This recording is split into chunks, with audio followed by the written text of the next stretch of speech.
유명한 기업가 하면 어떤 사람들이 떠오르시나요?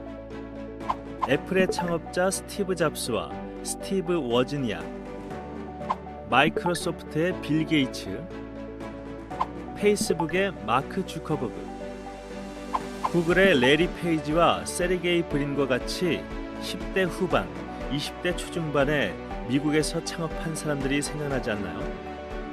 이들을 보면 어떤 생각이 드시나요? 창업은 젊은 사람들 혹은 좋은 대학에 다닌 사람들이 하는 것이라는 생각이 드시나요? 창업을 하면 빨리 성공할 것 같나요? 창업을 한다면 첨단 산업에서 해야 한다는 생각이 드시나요?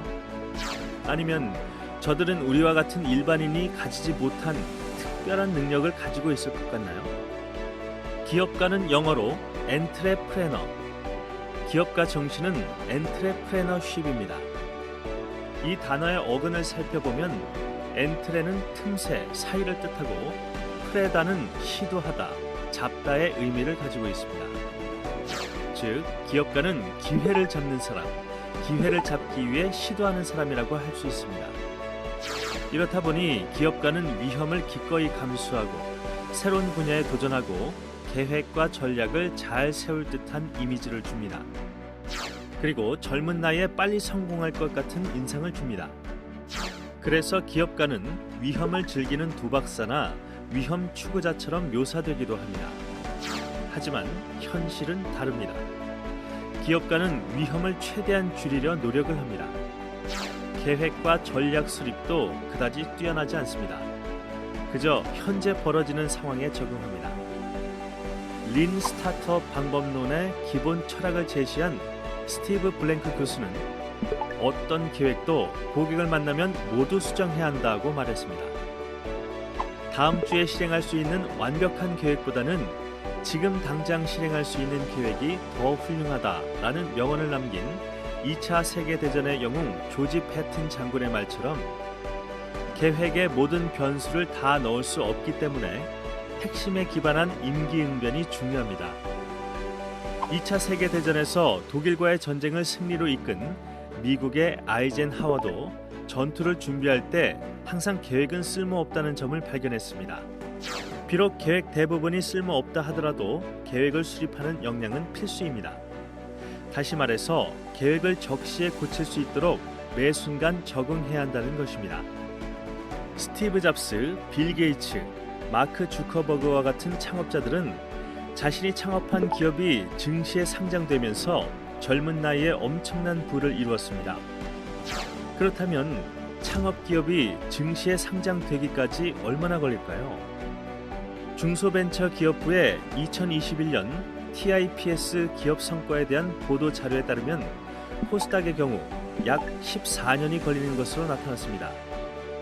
짧은 시간이 아닌 14년 이상을 집요하고 꾸준히 일해야 이런 성과를 얻을 수 있다는 의미입니다. 전 세계 100대 기업을 이끄는 성공한 기업가들의 창업 나이는 평균 35세입니다. 앞서서 언급한 유명 창업가들의 창업 나이보다 10년 또는 그 이상 늦습니다. 창업가에 대한 또 한 가지 오해는 학력입니다. 젊은 나이에 창업해 성공한 일명 아웃라이어들의 학력을 살펴보면 대부분 중퇴로 알려져 있지만 현실은 석사, 박사 학위자가 창업을 가장 많이 합니다. 그렇다면 창업가들의 성격은 어떨까요? 모두가 진취적이고 도전적이고 위험을 즐길까요? 그렇지 않습니다. 지극히 사교적인 사람, 외로운 늑대처럼 혼자 다니는 사람, 낙천적인 사람, 비관적인 사람, 그 유형이 정말 다양합니다. 창업 분야 역시에서 첨단 산업은 한 자릿수 비율에 불과하고 전통 산업이 압도적입니다. 그럼 이런 오해는 왜 생겼을까요? 스티글리츠 교수의 저서 The Price of Inequality에 따르면 부모의 경제 수준이 그대로 대물림될 확률이 가장 높은 나라는 미국입니다. 부모가 경제적으로 상위에 속할 때 자녀 역시 상위에, 부모가 하위에 속할 때 자녀 역시 하위에 속할 확률이 가장 큽니다. 반대로 부모의 경제 수준과 관계없이 자신의 경제 수준으로 경제력이 결정될 확률이 가장 높은 나라는 덴마크입니다. 우리나라 부모의 경제 수준이 대물림될 확률이 가장 높을 것 같은데 미국이라는 사실이 놀랍습니다. 미국은 이민을 받아들이기 위해 아메리칸 드림을 내세웠습니다. 하지만 청운의 꿈을 품고 이주한 대부분의 유럽 이민자들의 삶은 유럽보다 좋지 않았던 것이 현실입니다. 하지만 미국에서 유명한 창업가, 일명 아웃라이어들이 출연하면서 엄청난 홍보 효과가 발생했고 미국 사회는 기회의 땅이고 능력만 되면 누구나 성취할 수 있다는 희망을 주고 있습니다. 이처럼 기업가들에 대한 오해는 사회의 전반적인 내용을 파악하지 못한 상태에서 언론의 노출에 따라 만들어진 것들입니다. 기업가 정신은 우리 주변의 소시민들이 기회를 발견하거나 우연 또는 필연으로 기회를 발견해야 하는 처지에 놓여서 발휘되고 있다는 사실을 잊지 마시고 용기를 내보시기 바랍니다.